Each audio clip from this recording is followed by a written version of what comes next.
کامران نے دیکھا پہلے 20 سیکنڈ میں ہی سالار اسے جس سپیڈ پر دوڑا رہا تھا اس سپیڈ پر کامران اب تک نہیں دوڑا پایا تھا۔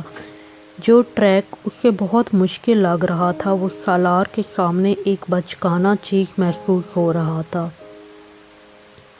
1 منٹ کے بعد وہ جس سپیڈ پر گاڑی دوڑا رہا تھا اس سپیڈ پر کامران کے لیے اس پر نظریں جمانا مشکل ہو گیا، جبکہ سالار اس سپیڈ پر بھی گاڑی کو مکمل طور پر کنٹرول کیے ہوئے تھا۔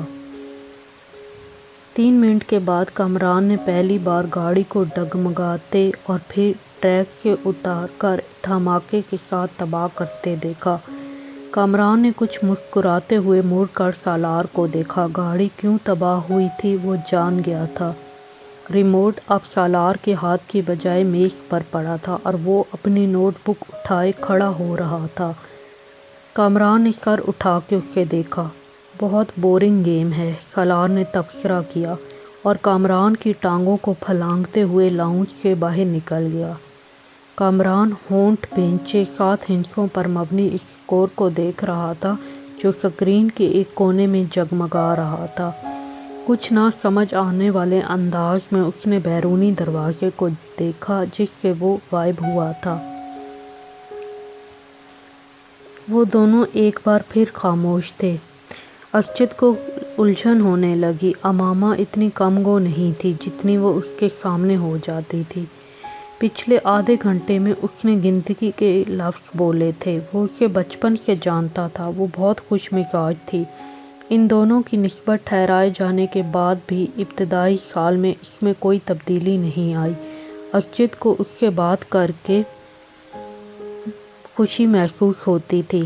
وہ بلا کی حاضر جواب تھی، مگر پچھلے کچھ سالوں میں وہ ایک دم بدل گئی تھی اور میڈیکل کالج میں جا کر تو یہ تبدیلی اور بھی زیادہ محسوس ہونے لگی تھی۔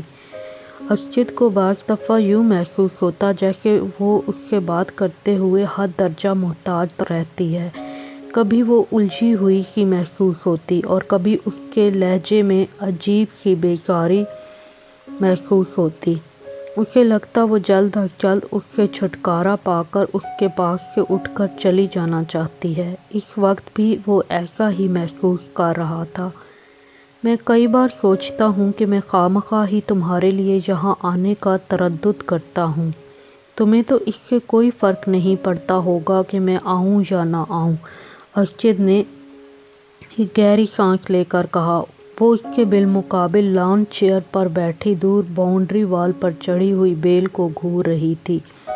اسجد کی شکایت پر اس نے گردن ہلائے بغیر اپنی نظریں بیل سے ہٹا کر اسجد پر مرکوز کر دیں۔ اسجد نے سوالیہ نظروں سے اسے دیکھا مگر وہ خاموش رہی، تو اس نے لفظوں میں کچھ رد و بدل کے ساتھ اپنا سوال دہرایا۔ تمہیں میرے نہ آنے سے کوئی فرق نہیں پڑے گا ماما، کیوں ٹھیک کہہ رہا ہوں میں؟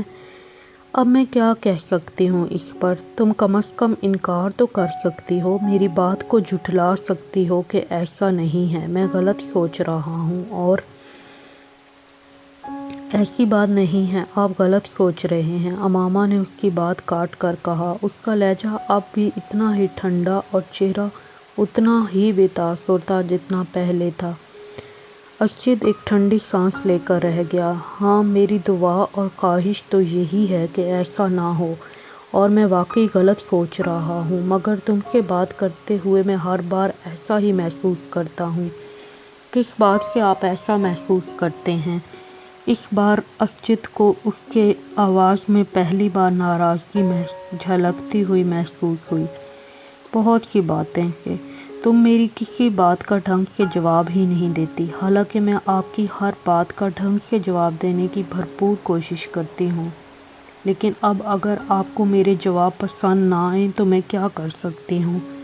اسجد کو اس بار بات کرتے ہوئے وہ کچھ مزید خفا محسوس ہوئی۔ میں نے یہ کب کہا کہ مجھے تمہارے جواب پسند نہیں آتے؟ میں تو صرف یہ کہہ رہا ہوں کہ میری ہر بات کے جواب میں تمہارے پاس ہاں اور نہیں کے علاوہ کچھ نہیں ہوتا۔ بعض دفعہ تو مجھے لگتا ہے میں اپنے آپ سے باتیں کر رہا ہوں۔ اگر آپ مجھ سے یہ پوچھیں گے تم ٹھیک ہو، تو میں اس سوال کا جواب ہاں یا نہیں میں ہی دوں گی۔ ہاں اور نہیں کے علاوہ اس سوال کا جواب کسی تقریر سے دیا جا سکتا ہے تو آپ مجھے وہ دے دیں، میں کر دوں گی۔ وہ بالکل سنجیدہ تھی۔ ہاں اور نہیں کے ساتھ کچھ اور بھی تو کہا جا سکتا ہے۔ اور کچھ نہیں، تم جواباً میرا حال ہی پوچھ سکتی ہو۔ میں آپ کا حال پوچھوں؟ ظاہر ہے اگر آپ میرے گھر میں آئے ہیں، میرے سامنے بیٹھے مجھ سے باتیں کر رہے ہیں تو اس کا واضح مطلب تو یہی ہے کہ آپ ٹھیک ہیں، ورنہ آپ اس وقت اپنے گھر اپنے بستر پر پڑے ہوتے۔ یہ فارمیلٹی ہوتی ہے ماما۔ ارے آپ نہیں جانتے، میں فارمیلٹیز پر یقین نہیں رکھتی۔ آپ بھی مجھ سے میرا حال نہ پوچھا کریں، میں بالکل مائنڈ نہیں کروں گی۔ اسجد جیسے لاجواب ہو گیا۔ ٹھیک ہے، فارمیلٹیز کو چھوڑو، بندہ کوئی اور بات کر لیتا ہے، کچھ ڈسکس کر لیتا ہے، اپنی مصروفیات کے بارے میں ہی کچھ بتا دیتا ہے۔ اسجد میں آپ سے کیا ڈسکس کروں؟ آپ بزنس کرتے ہیں، میں میڈیکل کی اسٹوڈنٹ ہوں۔ آپ سے میں کیا پوچھوں؟ اسٹاک مارکیٹ کی پوزیشن، ٹرینڈز کیسا تھا، انڈیکس میں کتنے پوائنٹ کا اضافہ ہوا، یا اگلی کنسائنمنٹ کہاں بھیج رہے ہیں، اس بار گورنمنٹ نے آپ کو کتنی ریبیٹ دی، اس کا لہجہ اب بھی اتنا ہی سرد تھا، یا آپ سے اناٹمی ڈسکس کروں، کون کون سے عوامل انسان کے جگر کو متاثر کر سکتے ہیں، بائی پاس سرجری میں اس سال کون سی نئی تکنیک استعمال کی گئی ہے، دل کی دھڑکن بحال کرنے کے لیے کتنے سے کتنے وولٹ کا الیکٹرک شاک دیا جا سکتا ہے۔ تو ہم دونوں کی مصروفیات تو یہ ہیں، ان کے بارے میں ڈسکشن سے آپ اور میں محبت اور بے تکلفی کی کون سی نئی منزلیں طے کریں گے، وہ میری سمجھ سے باہر ہے۔ اسجد کا چہرہ سرخ ہو گیا۔ اب وہ اس لمحے کو کوس رہا تھا جب اس نے امامہ سے شکایت کی تھی۔ اور بھی تو مصروفیات ہوتی ہیں انسان کی، اسجد نے قدرے کمزور لہجے میں کہا۔ نہیں، پڑھائی کے علاوہ میری تو اور کوئی مصروفیات نہیں ہیں، امامہ نے قطعیت سے سر ہلاتے ہوئے کہا۔ پہلے بھی ہم دونوں آپس میں بہت سی باتیں کرتے تھے۔ امامہ نے اس کی بات کاٹ دی۔ پہلے کی بات چھوڑیں، اب میں وقت ضائع کرنا افورڈ نہیں کر سکتی۔ حیرت مجھے آپ پر ہو رہی ہے، آپ بزنس مین ہو کر اتنی امیچور اور ایموشنل سوچ رکھتے ہیں، آپ کو تو خود بہت پریکٹیکل ہونا چاہیے۔ اسجد کچھ بول نہ سکا۔ ہم دونوں کے درمیان جو رشتہ ہے وہ ہم دونوں جانتے ہیں۔ اب اگر آپ میری پریکٹیکل اپروچ کو بے التفاتی، بے نیازی، ناراضگی سمجھیں تو میں کیا کر سکتی ہوں؟ میں آپ کے ساتھ یہاں بیٹھی ہوں تو اس کا مطلب یہی ہے کہ میں اس رشتے کو اہمیت دیتی ہوں، ورنہ کوئی اجنبی تو اس طرح یہاں میرے ساتھ بیٹھ کر چائے نہیں پی سکتا۔ وہ ایک لمحے کے لیے رکی۔ اور جہاں تک اس بات کا تعلق ہے کہ آپ کے آنے یا نہ آنے سے مجھے کوئی فرق پڑے گا یا نہیں، حقیقت یہ ہے کہ ہم دونوں ہی بہت مصروف رہتے ہیں۔ ہم ماڈرن ایج کی پیداوار ہیں۔ نہ میں کوئی ہیر ہوں اور نہ آپ رانجھے کے قبیلے سے تعلق رکھتے ہیں کہ میرے لیے گھنٹوں یہ فریضہ سر انجام دیں۔ سچ یہی ہے کہ فرق واقعی نہیں پڑتا، ہم دونوں ملیں یا نہ ملیں، باتیں کریں یا نہ کریں، ہمارا رشتہ وہی رہے گا جو اب ہے، یا آپ کو لگتا ہے اس میں کوئی تبدیلی آ سکتی ہے؟ اگر اسجد کے ماتھے پر پسینہ نہیں آیا تھا تو اس کی واحد وجہ دسمبر کا مہینہ تھا۔ ان دونوں کی عمر میں 8 سال کا فرق تھا، مگر اس وقت پہلی بار اسجد کو یہ فرق 18 سال کا محسوس ہوا۔